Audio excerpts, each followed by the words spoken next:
Break नंतर आपल्या सगळ्यांचं पुन्हा एकदा स्वागत। एक मोठी बातमी हाती येते। आमदार रत्नाकर गुट्टे यांचा नातू बेपत्ता आहे। 1 जानेवारीपासून आमदार रत्नाकर गुट्टे यांचा नातू बेपत्ता आहे। त्याचा कोणताही पत्ता लागत नाहीये, तो कुठे आहे याबद्दल काही ठाव ठिकाणा लागत नाहीये। रत्नाकर गुट्टे यांच्या भाचीचा मुलगा सुमित गुट्टे हा बेपत्ता झालाय। याबद्दल पोलिसात तक्रार सुद्धा करण्यात आली। एवढंच नाही तर रत्नाकर गुट्टे यांनी याच संदर्भात राज्याचे मुख्यमंत्री आणि गृहमंत्री देवेंद्र फडणवीस यांच्याशी सुद्धा चर्चा केल्याचं कळतं। स्वतः रत्नाकर गुट्टे आपल्यासोबत फोनवरून जोडले गेलेत। रत्नाकरजी, काय नेमकं झालं? कधीपासून हा सापडत नाहीये सुमित, आणि तुम्ही कुठे कुठे तक्रार केली? हां सर, नमस्कार। नमस्कार। हां, काय झालं, 1 तारखेला तो सकाळी 9 वाजता पुण्यावरनं, म्हणजे तिथं माझी दुसरी नात राहते माझी, म्हणजे त्याचीच बहीण राहते, मिलिटरीमध्ये तिचे हजबंड आहेत, तर तिच्याजवळ राहतो तो। तिथून त्याला एक ज्युपिटर हॉस्पिटलला तो इंटरव्ह्यूसाठी जाऊ लागला। सकाळी 9 वाजता गेला तो ज्युपिटर हॉस्पिटलला इंटरव्ह्यूसाठी। बरं। साठी गेल्याच्या नंतर त्यांनी एक 11 वाजता वगैरे कॉल केला की मी लवकरात लवकर घरी येतो म्हणून। शेवटचा कॉल त्यांनी 3:11 कॉल केला। बरं।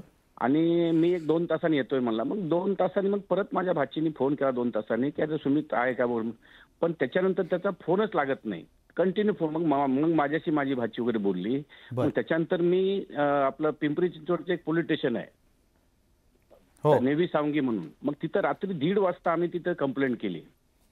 आणि मग कंप्लेंट रात्री केल्याच्या नंतर मग दुसऱ्या दिवशी मी सकाळी मग सन्माननीय आपले महाराष्ट्राचे मुख्यमंत्री देवेंद्र फडणवीस यांना बोललो मी, किंवा असं माझ्या नातूचं असं झालेलं आहे म्हणून। मग त्यांनी ताबडतोब मला वाटतं सीपीला ताबडतोब सांगितलं।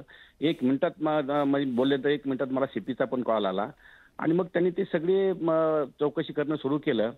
आणि मग परत मला वाटतं काल संध्याकाळी काहीतरी मला डीसीपीचा फोन आला, त्यांच्या म्हणजे गोरे मॅडम म्हणून डीसीपी आहेत, त्यांचा फोन आला किंवा ते म्हणले असं की त्याचं लोकेशन आम्ही बघितलं, फोन वगैरे बघितले, त्याचे कॅमेरे आम्ही सर्व चेक केले। त्याचं शेवटचं लोकेशन 4:30-5चं लोकेशन त्याचं पुणे रेल्वे स्टेशनच्या तिथं आहे, तिथून पुढचं लोकेशन मिळत नाही।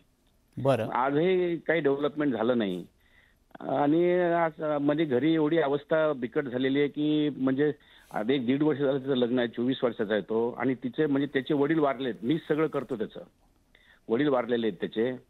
आणि एवढं सगळं म्हणजे आई त्याची, पुन्हा नंतर त्याची आजी असेल, आजोबा असेल, सगळे म्हणजे एकदम म्हणजे। रत्नाकरजी, मी तुम्हाला थोडंसं थांबवतो। आज भाजपचे आमदार सुरेश धस यांनी मोर्चाच्या वेळेला असा प्रश्न उपस्थित केला होता, गुट्टे गैरहजर आहेत, ते कुठे आहेत? पण आत्ता जी माहिती हाती येते त्यानुसार आपला नातू सुखरूप असल्याचं कळतंय, सुमित हा व्यवस्थित असल्याचं कळतंय। बातमी येते का? माझ्याकडे तर बातमी नाही आली, आता येते का बातमी? हा, आता पोलीस सूत्रां गोविंद वाकडे आपले प्रतिनिधी आपल्यासोबत आहेत। गोविंद।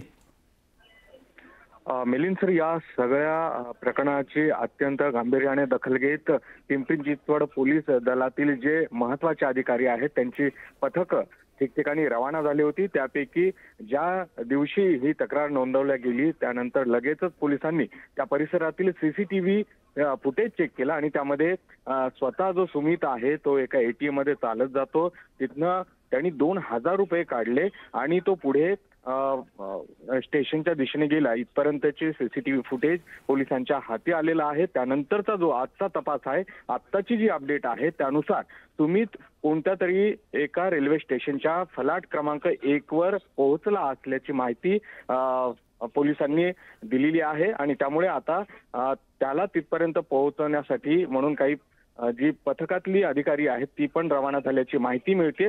सध्या तरी या माहितीनुसार सुमित सुखरूप असावा असं आपल्याला म्हणता येईल। त्यामुळे या सगळ्या प्रकरणाची गंभीर दखल घेत नक्कीच पोलिसांनी जे आहे ते लवकरात लवकर तपास करण्याचं काम केल्याचं म्हणता येईल। बर, तू आपल्यासोबतच थांब। रत्नाकरजी, ही आत्ताच अपडेट आहे तुम्हाला लाईव्ह मध्ये आपल्याशी बोलताना? मी इतकं म्हणजे आभार व्यक्त करेन माझं, म्हणजे या डिपार्टमेंटचं, पोलीस डिपार्टमेंटचं मनातून मी इतकं म्हणजे खूप यांचं मी आभार व्यक्त करतो। आणि या सन्माननीय मुख्यमंत्री देवेंद्र फडणवीस यांचं पण खूप आभार व्यक्त करतो. कारण एवढ्या लवकर सगळं पूर्ण डिपार्टमेंट हल्ला आणि चौकशी म्हणजे आणखी कुठंतरी म्हणजे आम्हाला म्हणजे बोलता येत नाही. मला मी कुठल्या शब्दात म्हणजे आभार व्यक्त करू असं मला खरंच बोलता येत नाही.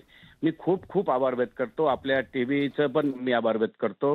हे सगळीकडे सगळ्यांनी मला मदत केली. सगळ्यांचं मी म्हणजे सहकार्य झाल्याबद्दल सगळ्यांचं अभिनंदन करतो, आभार व्यक्त करतो सगळ्यांचं. रत्नाकरजी, खूप मी आभार. समजू शकतो तुम्हाला बोलताना शब्द सापडत नाहीत, पण 1 तारखेपासून तो लापता होता, त्याचा ठावठिकाणा लागत नव्हता. आपण अपेक्षा करूयात की लवकरात लवकर तुमची सगळ्या गुट्टे कुटुंबियांची तुमचा नातू सुमित याच्यासोबत भेट होईल.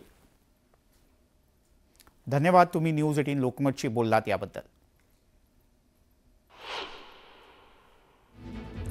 या क्षणाची सगळ्यात मोठी आणि महत्त्वाची बातमी, 1 तारखेपासून आमदार रत्नाकर गुट्टे यांचा नातू सापडत नव्हता. सुमित असं त्याचं नाव आहे. तो पुण्यामध्ये होता, एका ठिकाणी इंटरव्ह्यू करता गेला होता, पण नंतर त्याचा ठाव ठिकाणा लागत नव्हता. पण आमचे प्रतिनिधी काही वेळापूर्वी पोलिसांच्या संपर्कात होते. गोविंद वाकडे यांनी असं म्हटलंय की पोलिसांना स्टेशनच्याच परिसरात त्याचा ठाव ठिकाणा लागला असून पोलिसांचं पथक त्याला भेटण्यासाठी तातडीनं रवाना झालंय. ही बातमी लाईव्हमध्येच रत्नाकर गुट्टे यांना कळली.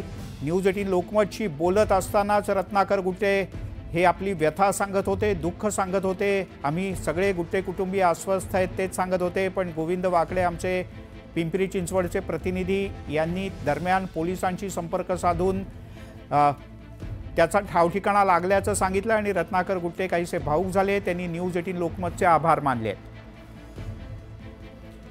आणि आता पुढच्या बातमी